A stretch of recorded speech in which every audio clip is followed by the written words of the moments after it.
Hello and welcome to another evening and a night of Alan Falls. It was a lonely night last night, but this night is going to be a bit different. No more hunting, no more almost dying, no more hiding, no more spying. None of that tonight. Tonight, everyone he knows, everyone who wants to give him orders can go fuck themselves. This is not fair night. This is Alan's night, and it's going to be his night with Annie. He's quite nervous, needless to say. He hasn't seen her in person for almost a week now. He feels pretty bad, but circumstances just keep compiling on themselves. First the shunt, then the incident leads him now. Screw that. He's not thinking about that right now. He doesn't want to think about that right now. He's tired of thinking about every old person's concerns. Tonight is Annie's night. And he's thinking about her.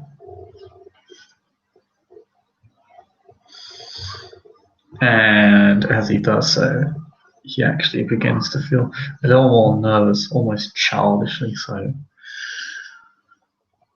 The scolding he's going to get, because he hasn't called her in almost a week, the fact that he doesn't look totally dressed for the part. He may have rushed out, ordering her to meet him now outside the cinema, although it may have been the inverse where she ordered him. Alan is not his usual assertive self around her. I guess that's just one of the normal things that one of the things that makes her special.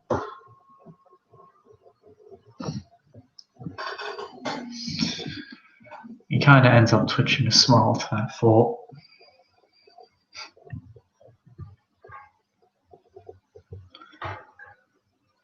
And she's perhaps one of the very few people who can get one on over Alan like that. Without any effort at all.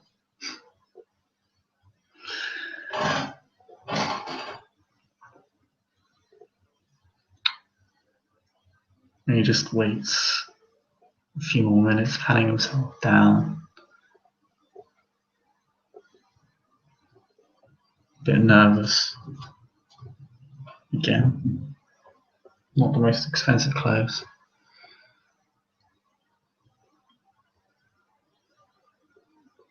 And he's so busy, so busy, looking at himself, but for the first time, perhaps not for entirely selfish reasons, that Annie ends up actually getting the jump on him. Unusual for Alan. Again, how does she do that? How does she always do that?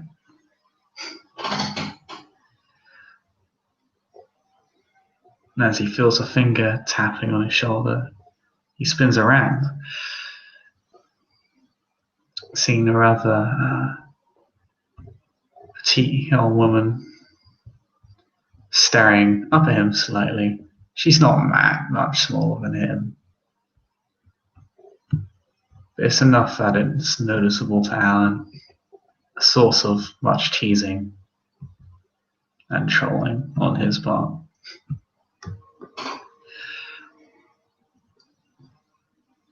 And he just goes, "Oh, hey, you look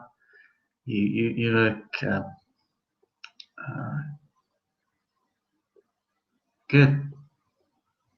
You look good." She just kind of looks up to him. She appeared a bit miffed when he first immediately turned around, but his awkwardness seems to have an endearing effect on her. She ends up giggling a little bit. Well, you, on the other hand, look like you've just taken a trip to the local sewer. Oh, uh, thanks. He just kind of ends up looking down on himself. Does he still smell? Did she mean that? Oh. He just ends up taking up his good arm and smelling it slightly. No, it smells off as far as he knows. He hopes so. It'd be awfully embarrassing if he showed up to a date smelling that bad. He did shower for a while. Um, right. So,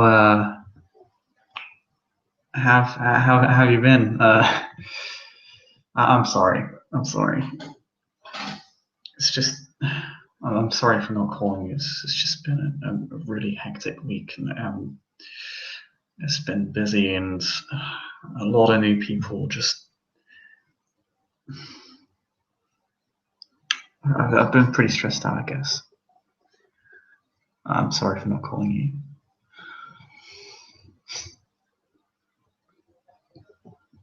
Well, that's what I'm here for, to relieve you of your stress. I'm sorry to hear you felt that way. I'm sorry, I was kind of mad at you. It's fine. It's yeah. Yeah. How have you been exactly? You know my day, hacking all the big secret corporations in the world. Yeah. Well, I have been busy working, and that's about it. That sums up my day, I guess. It gets tiring, just standing around like that all the time, just posing. It can be, it's I guess I could consider myself lucky to, well, there are people who have it worse than me, but I don't know, sometimes you just don't feel like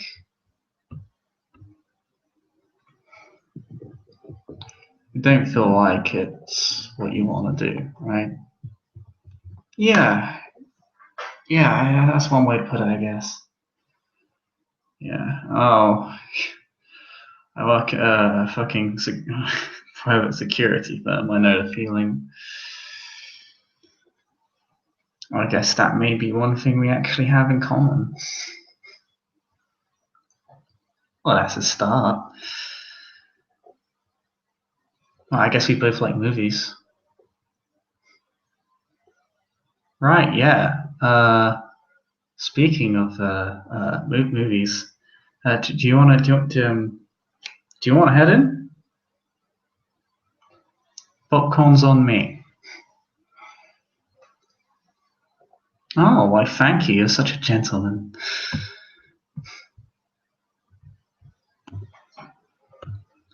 And you, my lady, are a much better smooth talker than I am.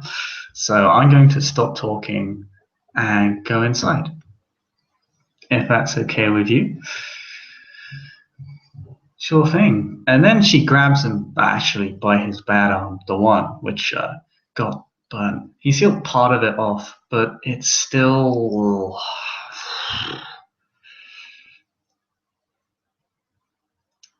wrong. It's not as bad as it was before. It's not. It's not the small simming crater that it was, but it is, and it's much smaller. But it's still there, and it still hurts a lot. Ham just grits his teeth, but she notices this no matter how well he tries to hide it, this look of slight pain in the movements on his face, perhaps the ever so slight changes in body language giving it away, or maybe she just understands him better than most. Are you okay? You you look like you just broke your arm. Yeah. Yeah. I just pulled it a bit badly. It should be fine. Don't worry. I didn't mean to. Right, no, that's cool. And then she just ends up almost tiptoeing around him to grab his other arm. Perhaps that's what it is. And that just causes a bit of a big stupid grin to appear on his face. He isn't. Perhaps she understands him, but perhaps he doesn't understand her. But that's just one of the little things that he loves about her. She just seems to pay attention to every little detail about him, even though she's under no obligation to and shouldn't. And he certainly doesn't deserve it by all means. But he takes her inside. And they make a rather strange pairing on sight, as one looks like they're decked out to go to a photo shoot, while the other looks like he's decked out to break into your house and rob you. Looks a little bit criminal. Doesn't help that they're going in the night.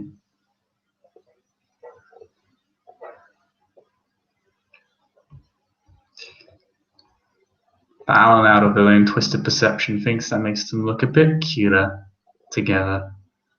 There's certainly no one to judge him right now. Late night showings aren't the most popular things, unless it's a premiere. But there's certainly a premiere. Gets a few eyeward glances from the employees.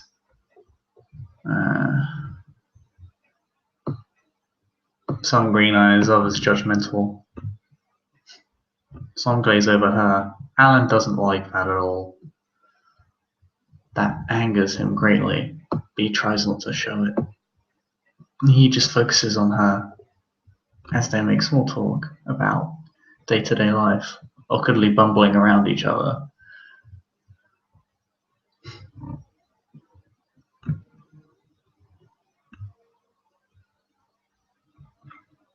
And Alan really doesn't even end up watching too much of the movie. He does, it's kind of hard to ignore, but a lot of the smaller details are lost on him. Again, he ends up interrupting her a few times during the movie, or rather interrupting the movie, as the two talk a bit more about their lives, about how different they are.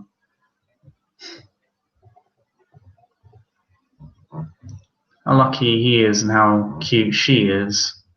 She likes being told how cute she is. Alan likes that for whatever reason.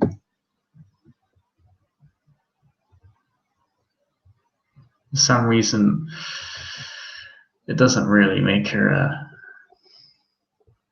any more egotistical. In fact, she almost seems to inflate her ego to deliberately have it deflated. It's kind of cute. Again, just another thing he cares about her. He loves her for.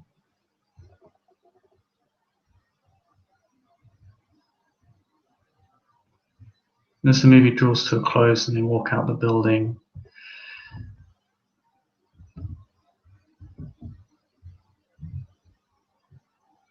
Shai seems to scold him.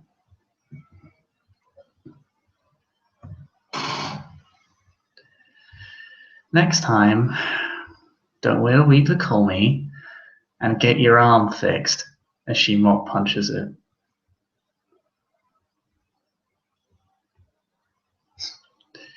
Don't worry. It'll be fixed in no time. Anyway, was it fun? Huh? Oh, yeah. What, yeah. It's fun that doing, they're doing this. It's not like I feel shit. And she literally just stops herself, realizing that even as awkward as they are, she may be walking onto a very big landmine.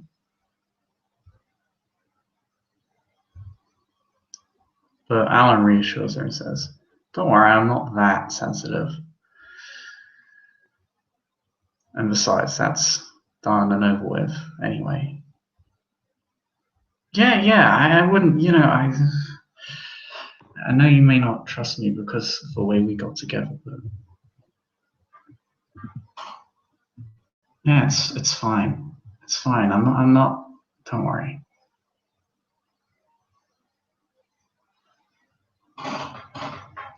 To be honest, I thought you'd be the one not trusting me. I'm the one that came up and fucked up your life, not the other way around. True. And I'll never forgive you. As she just quickly leans in and kisses him, catching him a bit by surprise. Alan's really bad at this.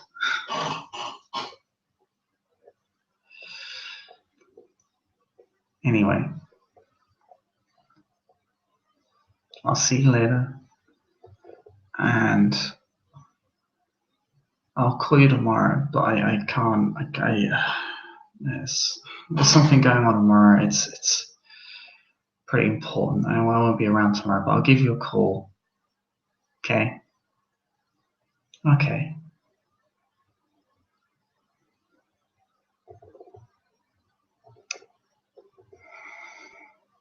And then they just stand there awkwardly for a moment.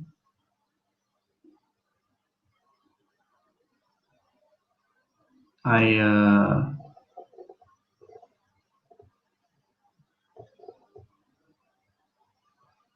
love you.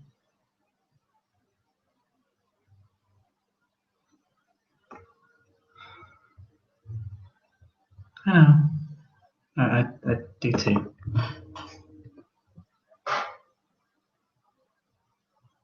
And then they just kind of smile awkwardly at each other. So,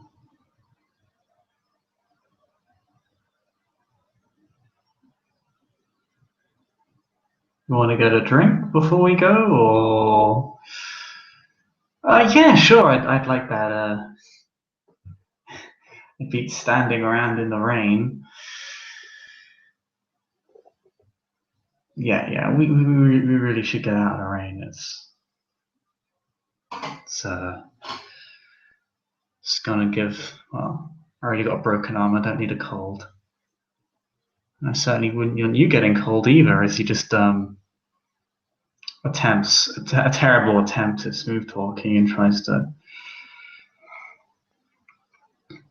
put his arm around her, but she seems to reciprocate. Luckily for him.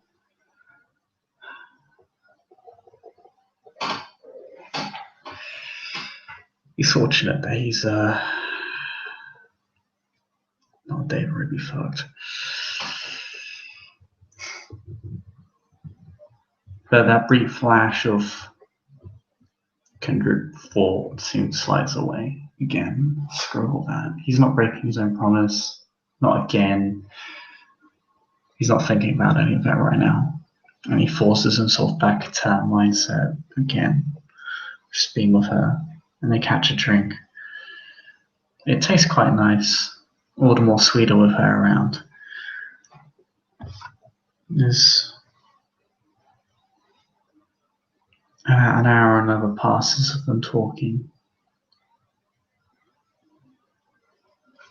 He'll walk with her back to her car, give her a kiss, tell her he loves her, and sees her drive away.